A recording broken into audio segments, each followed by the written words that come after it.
Hello everyone, welcome to my channel baby and mom. तो आज हम बात करते हैं बहुत ही जरूरी बात। आज मैं बहुत दिनों बाद फेस वीडियो बना रही हूँ। अब जैसे जानते हैं कि लॉकडाउन चल रहा है तो बहुत सारा काम हो जाता है। चलो आज हम बात करते हैं इस क्वेश्चन के बारे में जो मुझे इतना पूछा गया है। फिर भी मैं ट्राई करती हूँ कि लोगों को हेल्प हो जाए कि मैम मेरी सी सेक्शन डिलीवरी हुई है और मैं अपने घर का काम कब स्टार्ट कर सकती हूँ। और मैं आपको ऐसी भी लेडीज के बारे में बताऊंगी आज जिन्होंने 1 मंथ के बाद भी काम करना स्टार्ट कर दिया and they are having severe issues. ठीक है, तो पहले स्टार्ट करते हैं वीडियो को कि आपको सी सेक्शन डिलीवरी के बाद घर का काम कब स्टार्ट करना है। ठीक है, चलो तो आपने अगर मेरी बहुत सारी सी सेक्शन से रिलेटेड वीडियोस देखी हैं तो आपने देखा ही होगा, उसमें मैंने बताया है कि आपको क्या खाना है नहीं खाना है और बहुत सारे इंटरनल और एक्सटर्नल के बारे में भी बताया है। आज मैं बताऊंगी आपको सेक्शन डिलीवरी के बाद कब घर का काम स्टार्ट करना चाहिए, कब नीचे आप बैठ सकती हैं और कुछ लोग फर्श पे भी बैठना स्टार्ट कर देते हैं। ठीक है, तो सबसे पहले बात आती है, देखियो आपको जो ये क्वेश्चन है ना कि मैं ठीक हूँ, क्या मेरे टांके खुद से हील हो गए हैं। देखो हम अपने डॉक्टर खुद से होते हैं। वैसे डॉक्टर की अगर देखा जाए, डॉक्टर जो उनकी गाइडलाइंस होती हैं उसके मुताबिक एक लेडी या प्रॉपर एक पेशेंट को जो सी सेक्शन जिसका हुआ है उसको 6 वीक्स तक कोई काम नहीं करना है। कोई काम का मतलब होता है कि ऐसा काम जिसमें आपको लिफ्टिंग करनी है, कोई चीज को हैवी ढंग से उठाना है, नीचे से बैठ के ऐसे उठाना है, बच्चे को नीचे उठ के वैसे उठाना है, तो आपको ये सब चीजें नहीं करनी है, बिल्कुल नहीं करनी है। तो बहुत सारी लेडीज मुझे ये भी पूछती हैं कि मैं अपने बच्चे को फीड कैसे करवाऊं मैम। तो मैंने फीड कराने के लिए मैं आपको बताया था कि इतना जो है ना, इतनी हाइट तक 3-4 पिल्लोज रख लीजिए if you are not able to buy feeding pillow.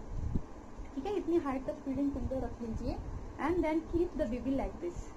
ठीक है, बच्चे को इस ढंग से रखिए। ठीक है, तो आपको क्या होगा, आपको ज्यादा झुकना नहीं पड़ेगा या ऐसे करके बच्चे को लेके हम ऐसे बैठ जाते हैं तो ये चीज क्या होता है, इससे रप्चर जो है ना, बच्चों जो हमारी सी सेक्शन होता है उसकी जो टांके होते हैं उसको फटने का।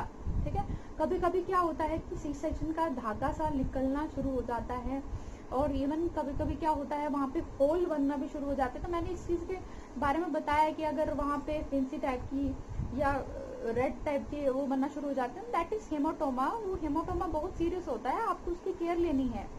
तो आपको बिल्कुल भी 6 वीक्स तक ऐसा काम नहीं करना है जिसका आपको कंफर्टेबल नहीं फील हो रहा, आपको पेन हो रहा है, तो आप जाके किसी से हेल्प मांगिए। कोई बात नहीं, इस टाइम पे हेल्प लेने की कुछ इशू नहीं है, जिसको जो बोलना है बोलने दीजिए कि हमने भी अपने टाइम पे बच्चे पाले थे।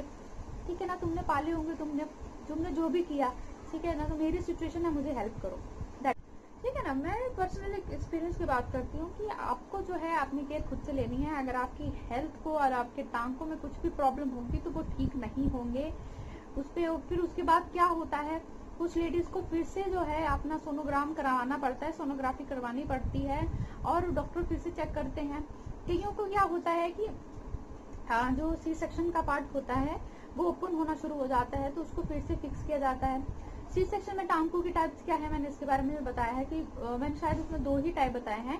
तो आज मैं आपको थोड़ी सी एक और टाइप के बारे में बताती हूँ कि उसमें क्या होता है, कईयों में स्टेपल भी किया जाता है और कईयों में क्या होता है कि गम भी लगाई जाती है। यस, कईयों में गम भी लगाई जाती है। तो डिजोल्व होने वाले टांके और ना डिजोल्व होने वाले टांके, ये भी 2 तरह की टाइप्स होती हैं। तो जो ना डिजोल्व होने वाले टांके होते हैं वो भी इजीली रिकवर हो जाते हैं, डिजोल्व होने वाले तो बहुत अच्छे तरह से डिजोल्व हो जाते हैं। तो जो डिजोल्व होने वाले टांके उसमें ज्यादा कोई इशू नहीं आता है। ठीक है, बाकी देखो ये जो चीजें होती है ना कि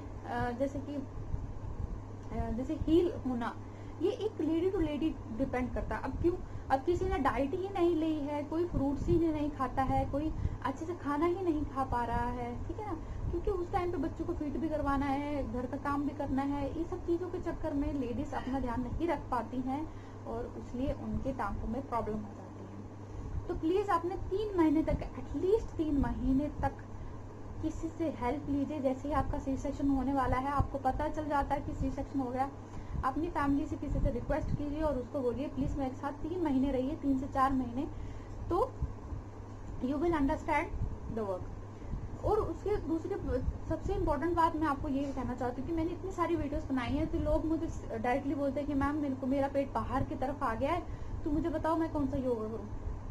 देखो यार, मैं आपको एक ही बात बोलना चाहती हूँ कि देखो क्या होता है कि अगर आप बोलोगे कि अभी आपका 1 से 2 महीने ही हुए हैं या 3 महीने ही हुए हैं और आप योगा करना चाहते हो direct, but you are not able to walk, यहाँ से वहां तक भी आप वॉक नहीं कर पा रहे हो, तो आपको सबसे पहली चीज क्या करनी है, 1 से 1.5 महीने के बाद आपको जो है या 15 दिन के बाद, वैसे तो मेरे डॉक्टर ने दूसरे दिन ही मुझे वॉक करने थोड़ा चलने के लिए बोला था क्योंकि टांगे हील करते हैं, ठीक है। तो आप जैसे ही वॉक करना शुरू कर दोगे तो आपके टांगे जो है वो हील करना शुरू कर देंगे। यस, टांगे हील करते हैं जब आप वॉक करते हो तो बॉडी को उसकी आदत होती है और आपका भी डर कम होता है, ठीक है ना। इसमें क्या है, बहुत सारी लेडीज को एक डर हो जाता है कि यार मेरे यहाँ पे दर्द हो रहा है, कहीं कुछ प्रॉब्लम तो नहीं हो जाएगी, अरे यहाँ पे बहुत दर्द हो रहा है, अरे यहाँ पे होल सा हो रहा है या धागा बाहर आ रहा है। तो मैंने इसकी भी वीडियो बनाई कि इन्फेक्शन क्या है, साइन ऑफ इन्फेक्शन क्या है, ठीक है ना, इसके बारे में मैंने बताया।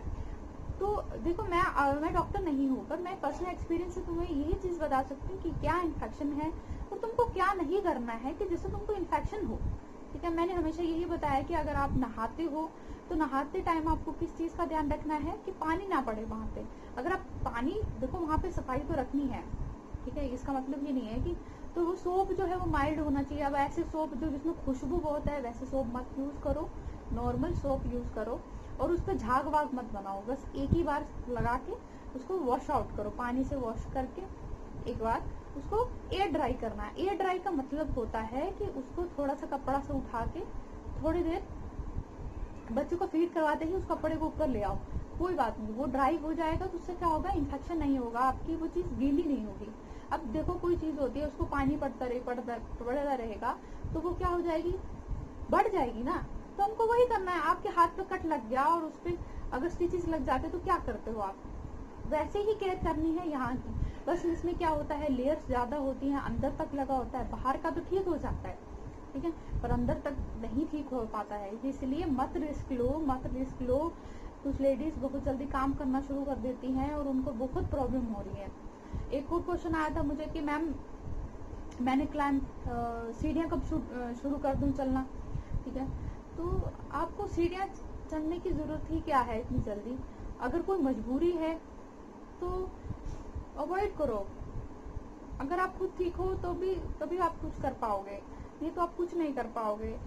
कब तक, अगर कोई चीज बढ़ गई, ठीक है ना, अगर आप मान लो अभी से प्रिकॉशन ले लेते हो तो वो चीज आपको फ्यूचर में नहीं प्रॉब्लम क्रिएट करेगी, ठीक है ना। फ्यूचर में प्रॉब्लम क्रिएट हो गए तो कोई हेल्प नहीं करेगा, वो डॉक्टर्स के जाना पड़ेगा, दवाइयाँ खानी पड़ेंगी। तो उससे अच्छा है कि पहले प्रिकॉशन ले लिया जाए, तो पहले ही प्रिकॉशन ले लो कि जिससे आपको ज्यादा प्रॉब्लम ना हो, ठीक है। तो मैंने आपको बता दिया कि कब आप घर का काम कर सकती हैं, 6 वीक्स बाद, मतलब 6 वीक मतलब एक से, मतलब मैं बताऊँ आपको मैक्सिमम आप 2-2.5 महीने जो है घर का काम अवॉइड करो। अब आटा गूंदेंगे तो आटा गूंदने में भी जोर लगेगा, ठीक है। अब कुछ लोग बोलते हैं कि मैम सी सेक्शन डिलीवरी के बाद मैं राइस खा सकती हूँ, घी खा सकती हूँ, आप सब खा सकते हो, सब कुछ खा सकते हो, कुछ प्रॉब्लम नहीं है, ठीक है, कुछ नहीं होता है, सब खा सकते हो। द ओनली थिंग इज आपको गैस ना बनती हो, ठीक है ना। घी तो खाना ही चाहिए पर उसकी क्वांटिटी कम कर दो, ज्यादा क्वांटिटी में मत रखो, ठीक है ना। कोई चीज को जैसे 2 चम्मच खाते हो तो उसको आधा चम्मच करना पड़ेगा, बट 2 महीने बाद 3 महीने बाद उसकी क्वांटिटी बढ़ाओ, वॉक करो, पॉजिटिव फील करो। पॉजिटिव फील करोगे तो अपने आप रिकवर हो जाओगे, आपको अच्छा फील होगा, ठीक है। अगर आपको कोई क्वेश्चन है तो आप बिल्कुल पूछ सकती हैं, मैं हेल्प जरूर करूंगी। और बहुत सारी चीजें होती हैं, जब हमारे हार्मोनल चेंजेस होते हैं तो हम बहुत मेंटल स्ट्रेस से भी गुजरते हैं, और कुछ लोग ऐसे भी होते हैं, मतलब लेडीज को ऐसे लगने लगता है कि शायद मैं ठीक हो पाऊंगी कि नहीं। मुझे बहुत सारे क्वेश्चन पूछती हैं लेडीज कि मैम क्या मैं ठीक हो पाऊंगी, नहीं, आप बिल्कुल ठीक हो पाओगे। क्या मैं आपके सामने भी बैठी हूँ, अभी तो जिंदा ही हूँ, मैं ठीक हूँ, ठीक है। मैंने भी आपके जैसी चीजें देखी हैं, तो कुछ नहीं होता है, सब ठीक हो जाएगा। भगवान का नाम लीजिए, मेडिटेशन कीजिए, मेडिटेशन की भी वीडियो दी है मैंने हमेशा।